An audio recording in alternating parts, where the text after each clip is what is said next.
तो आपको बचाना है सबसे मेन ऑर्गन। ये अगर ये सर्किट आपका चालू है तो बाकी ऑर्गन्स के पास बहुत टाइम होता है जिंदा रहने का। मतलब अगर हार्ट 7-8 मिनट के लिए बंद भी गिर जाए तो मैं उसको वापस स्टार्ट कर सकता हूँ, लेकिन ब्रेन के पास उतना टाइम नहीं होता। हार्डली 5 मिनट का टाइम होता है या 3 मिनट का टाइम होता है। अगर ब्लड सप्लाई इस चीज़ को कट गई तो प्रॉब्लम चालू हो जाएगा। तो सबसे इम्पोर्टेंट हम जब भी बोलते हैं तो ब्रेन को जिंदा रखना है। आप शायद डोनेशन अगर कैंप हुआ होगा तो आपने ऑब्जर्व किया होगा कभी कि जब भी चक्कर आता है तो हम लोगों के पैर ऊपर उठा लेते हैं।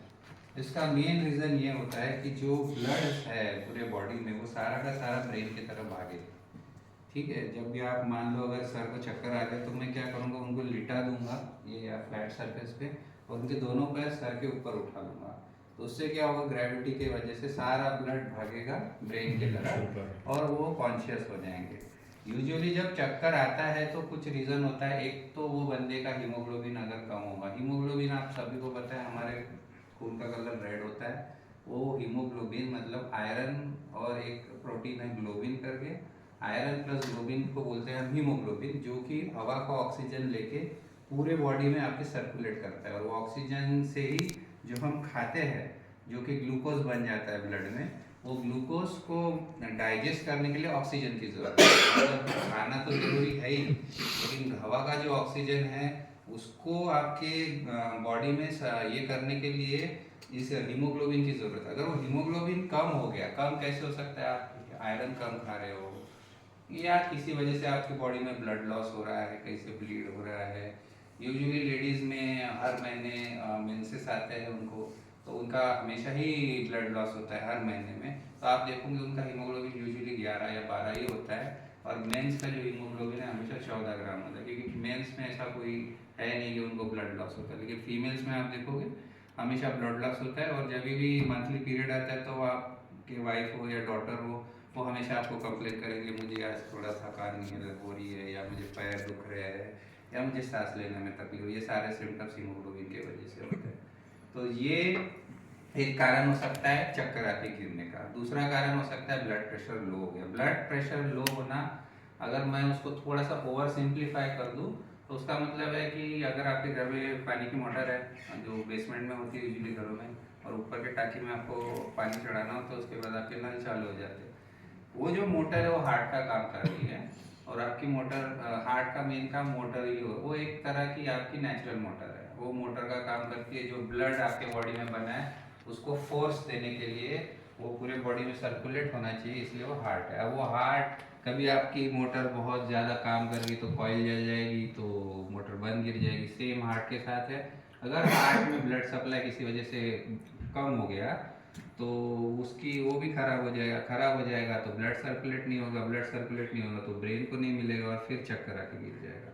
तो एक हो गया ब्लड प्रेशर लो हो गया। लो क्यों हो सकता है, हार्ट में कोई प्रॉब्लम है, हार्ट रेगुलरली काम नहीं कर रहा, या कोई रीज़न है। हार्ट अटैक को अगर सिंपली बोलूँ तो हार्ट में एक आधी ब्लॉकेज अगर किसी तरह से वहाँ जमा हो जाए तो हार्ट का ब्लड सप्लाई कट हो जाता है। ब्लॉकेज होने के कई कारण हैं, पर किसी तरह से अगर वो ब्लॉकेज आ गया हार्ट में तो आपका हार्ट काम करना बंद हो जाता है। जैसे ब्रेन के पास 3 से 5 मिनट होते हैं, हार्ट के पास 7 से 10 मिनट होते हैं उसको रिस्टार्ट करने के लिए। आप अगर वो टाइम पे कुछ भी नहीं करते हो तो फिर डॉक्टर के पास बहुत कुछ कम टाइम रहता है करने के लिए। तो स्टार्ट करते सीपीआर से। जैसे मैंने बोला कार्डियो पल्मोनरी रिसक्सिटेशन। सबसे पहले अगर सब मान लो सर को चक्कर आ जाता है तो उनको अगर बैठे बैठे चक्कर आ रहा है तो आपको सबसे पहले उनको लिटाना है हार्ड सरफेस पे, और उसके भी पहले आपको एरिया का अनुमान लगाना है। जैसे मान लो कभी जंगल में कोई इंसान गिर गया है तो हो सकता है उसके नीचे कोई सांप हो, या फिर हो सकता है कि उसके नीचे से कोई लाइव वायर जा रहा हो। आपको बचाने के पहले आप खुद सेफ रहना ज़्यादा ज़रूरी है। अदरवाइज आप उसको बचाने जाओ, पता चला कि आपको करंट लग गया, सांप ने आपको काट लिया। तो जो भी इंसान है उसको आप एक सिक्योर जगह पे पहले खींच लीजिए, और एक हार्ड सरफेस पे। ऐसा कुशन कुशन नहीं होना चाहिए, हार्ड सरफेस होना ज़्यादा ज़रूरी है। हार्ड सरफेस पे जब वो फ्लैट लेट जाएंगे उसके बाद आपको देखना है कि वो सांस ले रहे हैं। यूजुअली सांस लेने के लिए अगर आप देखोगे तो चेस्ट अगर ऊपर नीचे हो रही है तो आपको समझ में आ जाता है कि he is breathing. Otherwise hardly खाली कॉटन या उसके नाक के सामने रख लो, तो आपको समझ में आ जाएगा ही इज़ ब्रीदिंग। अगर ही इज़ ब्रीदिंग देन आप ये समझ सकते हो कि इनका लंग्स तो चालू है। अब आप कैसे समझोगे कि इनका पल्स हार्ट चालू है क्या नहीं? पल्स के लिए हम पल्स देखते हैं। यूजुअली ये तो आपको प्रैक्टिस करना पड़ेगा, अदरवाइज कॉमन मैन को उतना समझेगा नहीं। लेकिन यूजुअली पल्स यहाँ मिलती है और एक पल्स होती है इधर। अभी इसको कैसे करना है, ये एक ट्रायंगल होता है जिसको हम एंटीरियर ट्रायंगल बोलते हैं। ये आपकी जो बोन है, ठीक है, आप देखिए जरा, ये जो बोन है आपकी जॉ बोन, ठीक है, ये ऊपर का बेस ऑफ द ट्रायंगल हो गया, और ये एक नीचे जा रहा है ट्रायंगल, और ये एक सामने, ये इसको हम एंटीरियर डायगेस्ट्रिक ट्रायंगल बोलते हैं हमारे लैंग्वेज में। इस एंटीरियर ट्रायंगल के जो ये वाली बॉर्डर है, इसके ऊपर आप इधर जब रखोगे तो आपको पल्स दिखना चालू हो जाएगी। आप खुद भी घर में कर सकते हो ऐसा लगा के। आपने पिक्चरों में भी बहुत बार देखा होगा कि यहाँ पे रखते हैं, तो यहाँ आपको जैसे ठक ठक ठक ऐसा आपको महसूस होगा, क्योंकि ये जो हार्ट है, हार्ट से एक डायरेक्ट सप्लाई होता है ब्रेन के लिए, वो हमको सिर्फ पल्स देखना होता है। अगर मुझको इसमें पल्स नहीं आ रही तो मैं समझ जाऊँगा कि ये काम नहीं कर रहा है, क्योंकि ये सबसे शॉर्टेस्ट डिस्टेंस है। पल्स तो यहाँ पे भी आती है, पर यहाँ से हार्ट का डिस्टेंस बहुत ज़्यादा है। हो सकता है कि यहाँ पे पल्स नहीं आ रही हो, पर इसका मतलब ये नहीं कि इनको ब्रेन को सप्लाई नहीं हो रहा। मुझे चेक करना है इधर की, अगर इधर आ रही है तो इधर नहीं आ रही तो कोई टेंशन नहीं है, लेकिन अगर इधर नहीं आ रही तो टेंशन वाली बात है, क्योंकि ब्रेन को सप्लाई नहीं हो रहा। अब आपको अगर जब कंफर्म हो जाए कि ये सांस नहीं ले रहा है and he is not getting the pulse also, you have to start the CPR. CPR start अकेले बेटर है। अगर आप रास्ते से जा रहे हो, अगर अकेले हो और कोई हेल्प नहीं है, तो बेटर है कि आप किसी हेल्प को मांगो। रास्ते पे जो भी इंसान जा रहा है उसको मांग लेना है तभी के तभी, क्योंकि ये जो प्रोसीजर है अकेले से होती भी नहीं है। कुछ लिमिट तक कर सकते हो, लेकिन 2 जन एटलीस्ट चाहिए सीपीआर देने के लिए, एटलीस्ट 2 जन। अगर मान लो ये गिर गया है तो मैं उनको पहले उठाने की कोशिश करूँ। उठाने के लिए एक पेन स्टिमुलस देना पड़ता है। कोई लोग बहुत मार के उसको दड़ा, ऐसा नहीं करना है। खाली इधर ये जो 2 बीच में है, अगर मैं यहाँ 2 जोर से दबाऊँ 2 बार तो बहुत सीवियर पेन होता है। यहाँ पे अगर आप बहुत जोर से ऐसे दबा दोगे तो वो पेशेंट को बहुत सीवियर पेन होता है। अगर वो सीवियर पेन से अगर उठ जाता है तो वेल एंड गुड।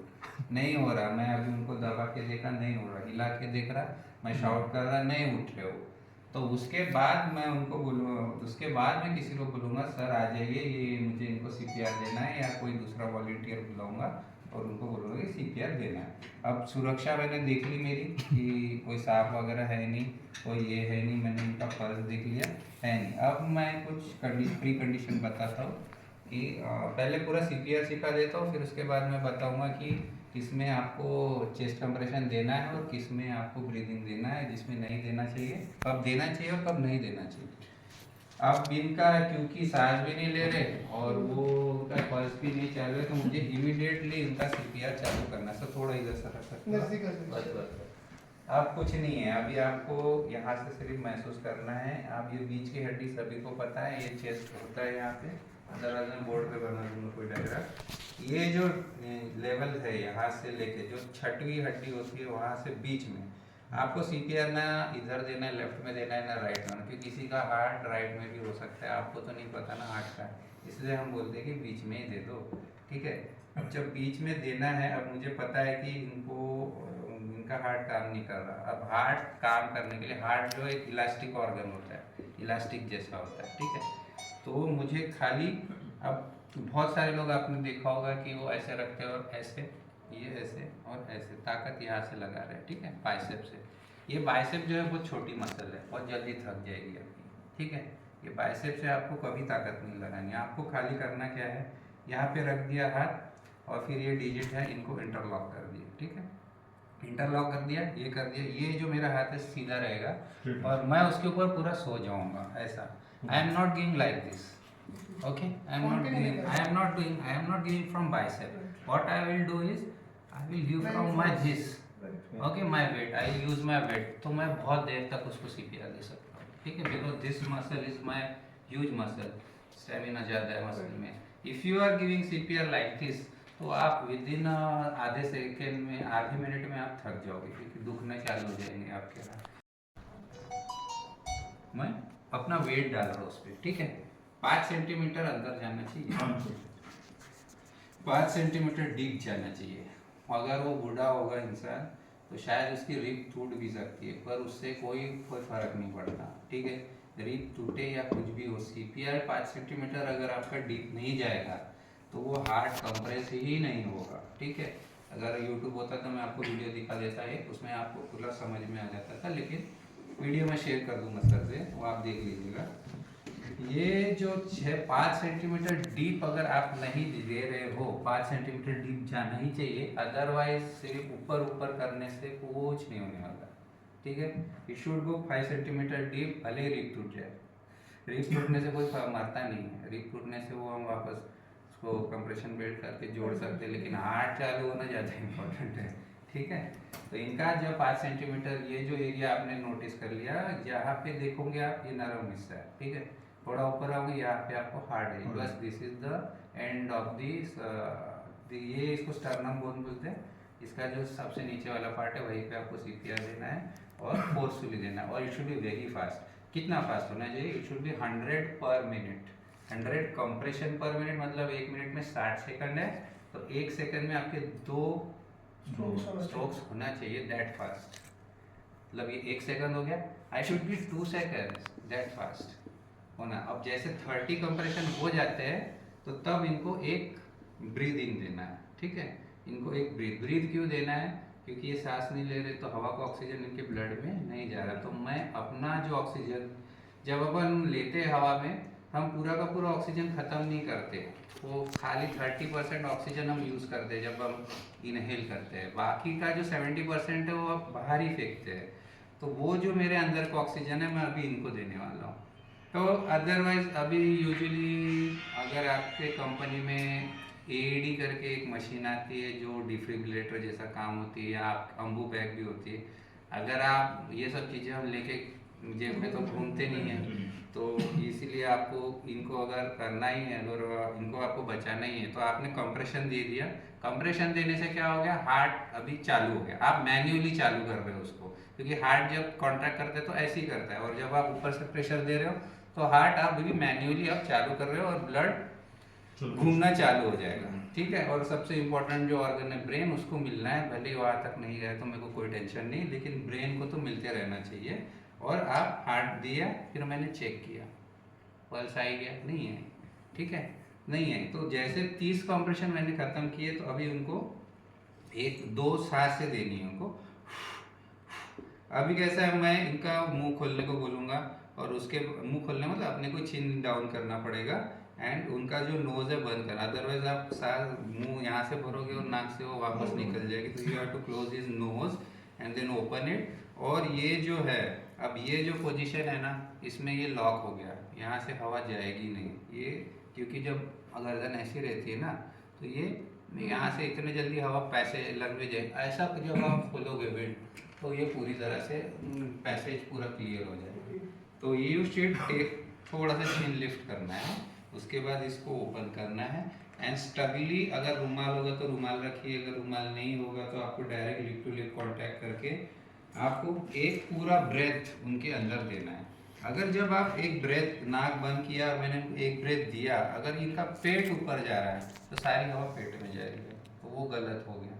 जब आप, मैं इनको दे रहा हूँ और इनका अगर चेस्ट राइज हो रहा है तो फिर हवा बराबर चेस्ट में जा रही है आपकी, इतना देखना है। हवा देते होगा 2 बार, 30 कंप्रेशन में 2 उनको फूंक मारना है, मतलब हार्ट भी चालू कर दिया और अभी आप उनको ऑक्सीजन भी दे रहे हो। अब ये कब तक करना है? एटलीस्ट 2 मिनट तक एक जन देगा, उसके बाद जो आपका दूसरा साथी है वो फ़ोन करेगा, एम्बुलेंस को बुलाएगा, और उसके बाद उसको बोलेंगे भाई तू कर ले, क्योंकि आपको भी रेस्ट है। जब तक डॉक्टर नहीं आता या कोई आता नहीं, तब तक के आपको ये प्रोसीजर करती रहनी है, और बीच बीच में आपको उसका देखना है कि कभी कभी क्या है कि वापस आपके कंप्रेशन देने की वजह से हार्ट चालू भी हो सकता है, तो आपको बीच में देखना है। अगर इसकी पल्स वापस आ गई और वो सांस ले रहा है तो फिर कोई देने की ज़रूरत नहीं, लेट इट बी, छोड़ देना है, कि मतलब आपने सक्सेसफुली दिया। Otherwise give it till ambulance comes और एनी डॉक्टर कम्स, और तब तो वो डॉक्टर जो एम्बुलेंस के वो वेंटिलेटर एंड फिब्रिलेटर और नली वली डाल के उनको चालू कर ही देते हैं। लेकिन जब तक कि वो आर्टिफिशियल ब्रेथ देने के लिए ना आए, आर्टिफिशियल मशीन को जब तक वो कनेक्ट नहीं कर सकता तब तक आप सीपीआर देते हो तो आपने बहुत बड़ा काम कर लिया। क्योंकि एम्बुलेंस आने को देखा मैंने, आधा आधा घंटा लग जाता है, आधा घंटा ब्रेन नहीं जिंदा रह सकता। ये चीज़ जो टेक्निक है आप इवन हेड इंजरी के पेशेंट में भी कर सकते हो। अगर उनको ब्लीड हो गया, हार्ट बंद है, काम नहीं कर रहा, तो भी दे सकते। लेकिन मेन है कि अगर हार्ट चालू है तो कोई देने की ज़रूरत है नहीं, ठीक है। क्योंकि अगर हार्ट चालू है और आप उसको दे रहे हो तो उल्टा असर हो जाएगा। ठीक है, चालू है ना, वो चालू चीज़ को आप और क्यों दबा रहे हो।